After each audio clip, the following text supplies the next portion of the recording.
Aloha all, this is Samana. This is my 40th podcast. I'm calling this one Showing Up. How we show up for ourselves, therefore how we show up for other people, in the best of circumstances and the worst. Anyone who listens to my podcast or knows me knows that I teach by sharing my own experiences. And in this past week, I had a major, if I could possibly say it's my core fear or core wound that came up for me. And it was quite painful, and it was a blessing. And I want to explain it to you so that you can identify how, when process comes up, how we can really benefit from it. I believe there are techniques to use. First is always going to be acknowledging what is there, like labeling it, knowing something is off or something is up, and noticing either through sensation in your body or how the mind is fragmented, or you're uneasy, the feelings and emotions are kind of extreme, or many different things. So through that acknowledgement and labeling what it is, then using your self-care tools, hopefully you're adapting more as you go through life, because we need more, and it becomes a point where it's no longer an option of if we use them or not. We need them actually daily. So the more challenging things are, again, with this virus and this unknownness throughout the world, it's really showing up in our personal lives too. That macrocosm, microcosm reflection. So our self-care tools, my favorites are, of course, meditation, because that keeps us in the alpha state. And it helps us to be able to see, even when we are coming from the subconscious or the unconscious, even when we're triggered, that there is a speck of awareness that is always present, always showing up. And I want you to know that. So if you're a person that tends to be self-judging and beat yourself up, I want you to know, or think back to times when you have not been your best, either in your actions or any of that, but was there a speck of you aware of it? Because if we could acknowledge that our consciousness is always there and we're never alone, this ever pervasive spirit of ours that is collective, that is tuned into everybody on the planet, and well, as it's there to guide us and to keep us progressing forward and to becoming more conscious and more settled and at ease and aware. So using those tools, meditation helps you to have that witness state, to see that.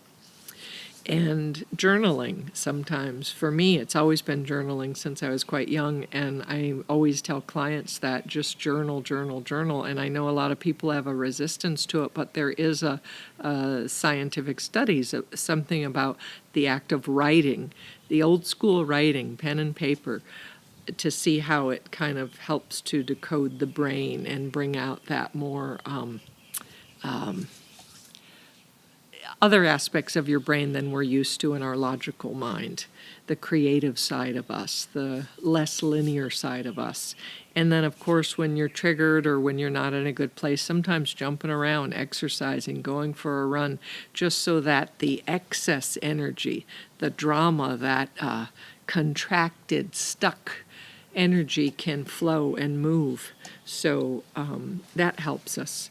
So that first step is that acknowledging about what is. And then the second step is timing, and I call this compassionate timing.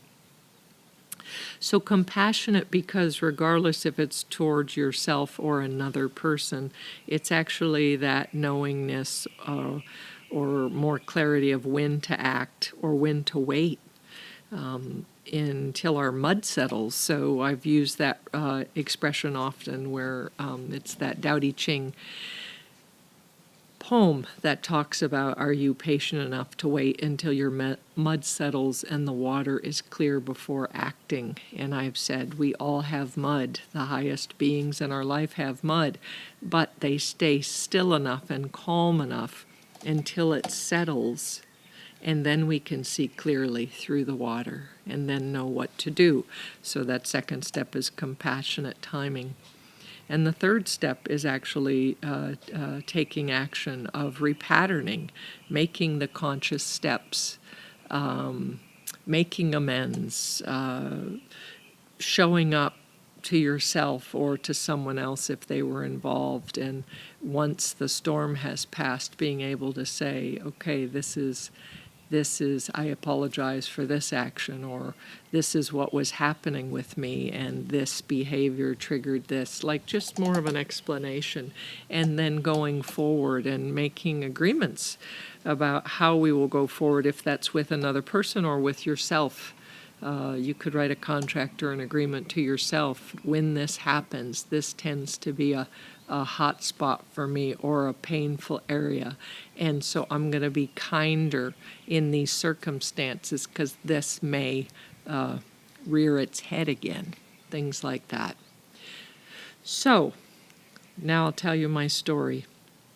I'm not going to get too much into the details except that I was planning an event and I was very excited about it. And it was agreed upon with more than myself involved, but not too many. We were still keeping our social distancing and being appropriate and hygienic. And anyways, and then someone contacted me and said, okay, I know we had this planned for a couple weeks, but I need to take this day and this isn't going to happen. And if I were coming from a centered, balanced place and something like that happened, I would just say, that's not what we agreed on, and either way I'm having this event, I'd love to have you, and I'm very disappointed. But I was not in that place. Could it be because I'm constantly researching and reading about the virus and the progressions and the deaths and the shutdowns and the sadnesses and clients and friends calling and everyone's pain and their loss and the deaths in their life and so many things? It just wasn't, I wasn't able to act appropriately, so I reacted. I did not check in that moment, and I started my defense texting, we could say. Then I actually called, and I was aware that I was so tight. So I was aware that my stomach was so tight, and I felt so constricted and so controlled and everything that I could not keep my voice calm. I could not keep from swearing. All of my modes of my most unconscious, painful behaviors that I'm not so proud of, but I'm human, and it was there. And so I texted some more unkind things of finalizing the relationship. That's it. I never want to see you again.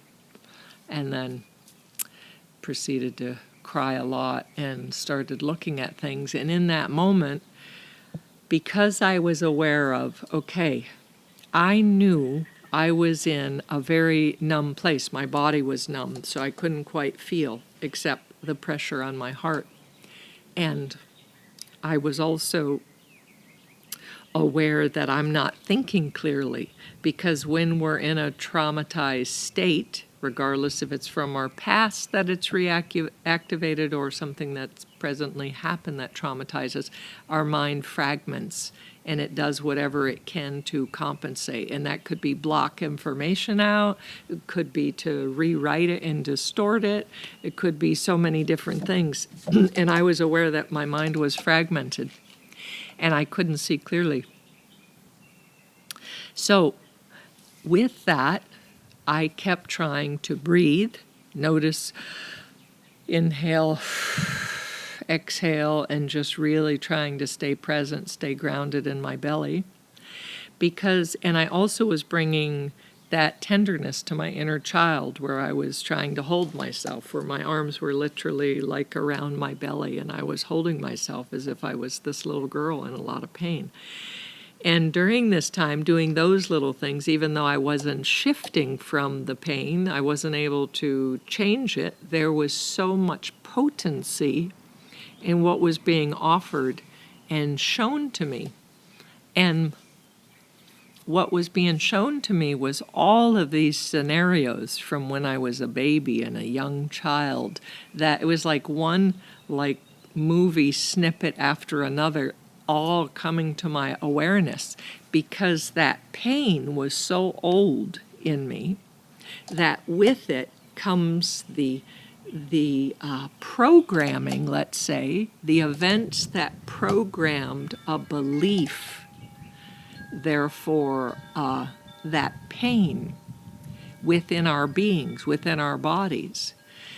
And I also knew, as much as I wasn't able to navigate between the people that were involved in this and what was happening to me now, I had this deep gratitude. And I shared with a good friend of mine who is a counselor. After I called and said I need a session, I was very much aware that I could not go further in my fragmented mind. But I said, I need help with this situation and how to speak and the steps and what my rights are.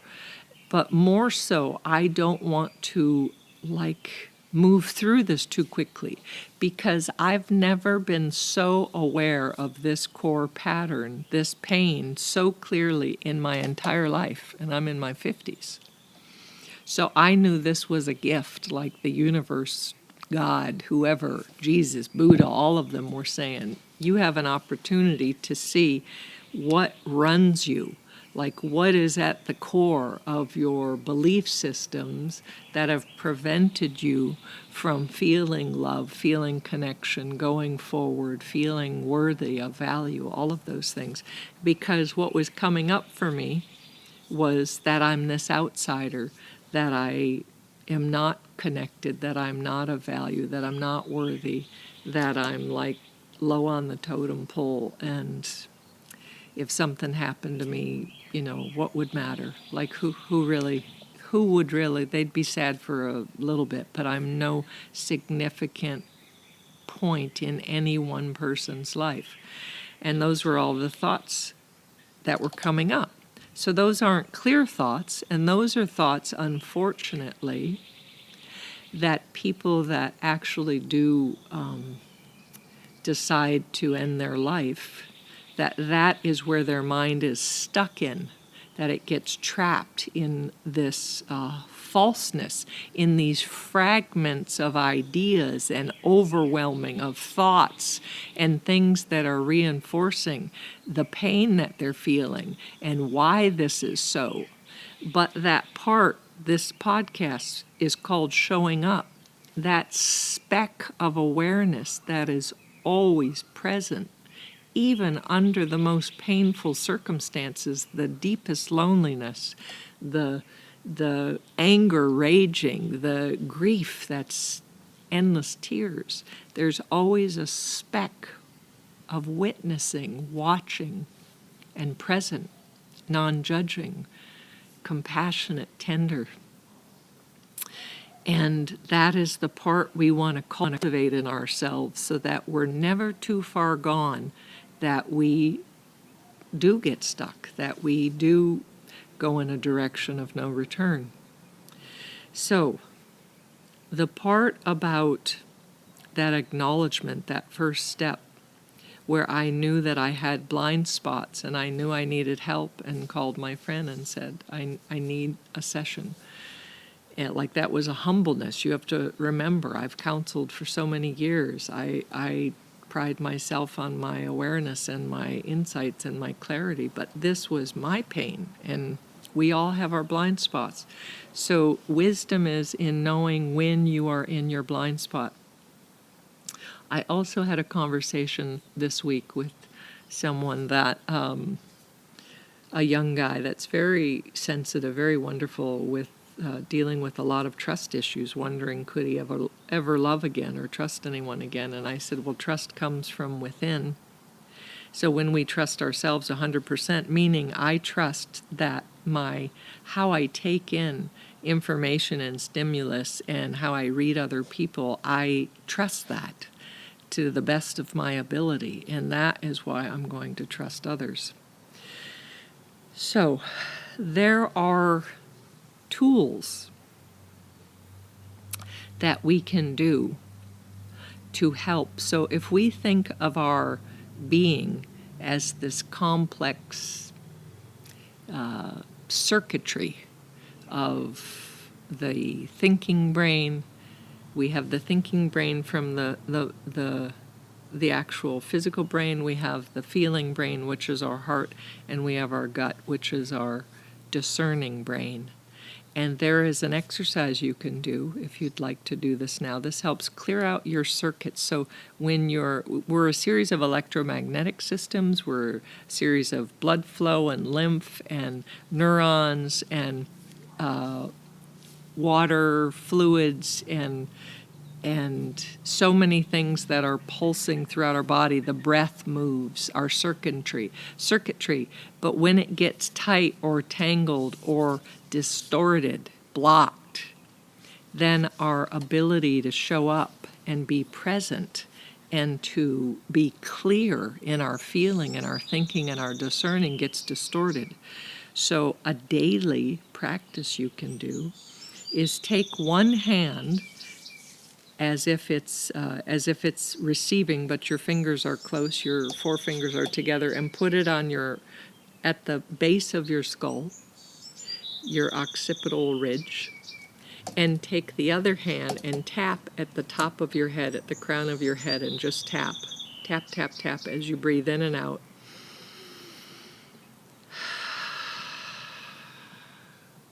And now over the heart, tap. So your hand is still on the back of the neck, but your other hand is tapping over the heart, and you're breathing in and out. And now over the gut. Breathing in and out, tapping. And now move the hand that was on the base of the neck 2 fingers up so it's on the back of the head, and tap with the other hand, the left hand, on the tap, breathing in and out on the top of the skull, breathing in and out over the heart, breathing in and out over the gut.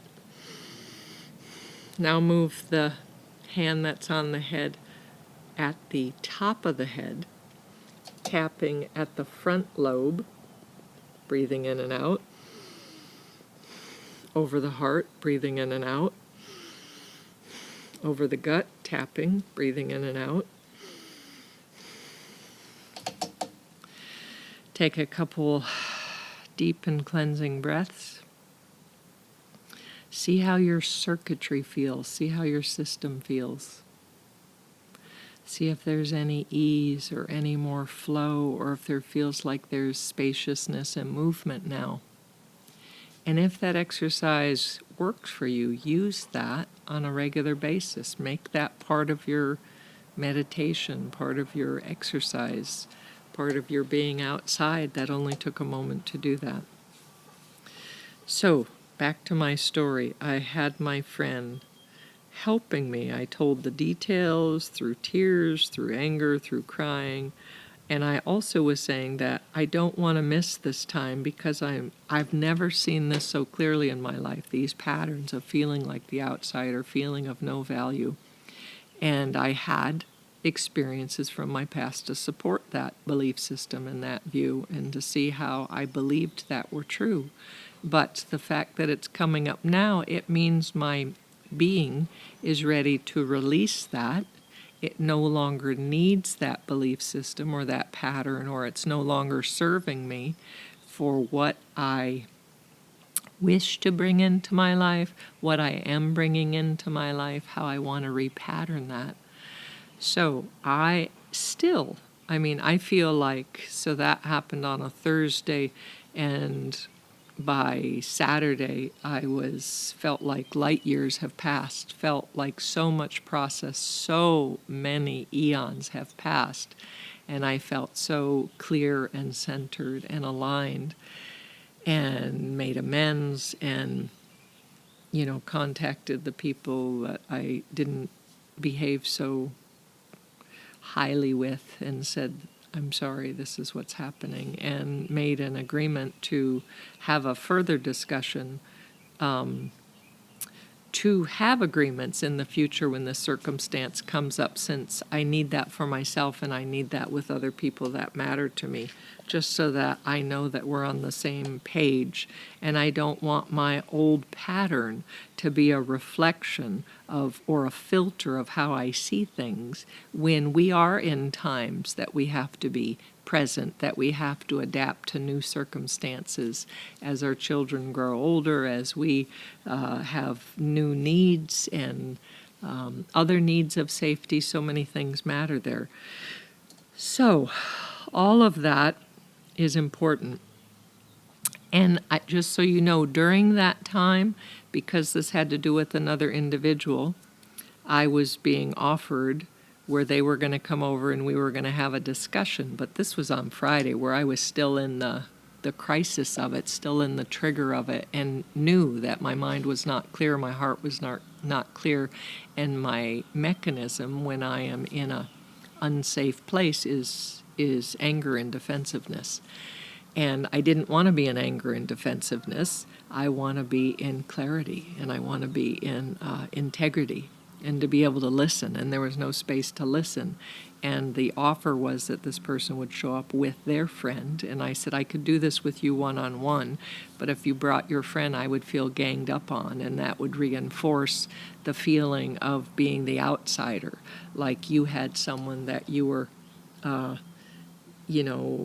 of the same like mind, and I'm the outsider. And I said, and there's no way that I'd be able to be calm and not react. There's no way I have the space for it, so I'm sorry. And my friend helped me see that, and for me to see that, that was so compassionate. That was compassionate timing.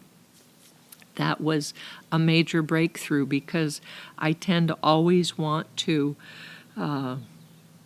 connect and acknowledge, and yes, whatever the person needs, I will be there, I'll show up, I'll stay in integrity, I'm never going to run away. But you understand, I wasn't in a place that I could have, and I knew the circumstances were going to cause me more pain, and I wasn't capable of being balanced or being the kind, compassionate person that I normally am. So that was big, and I was very proud of myself.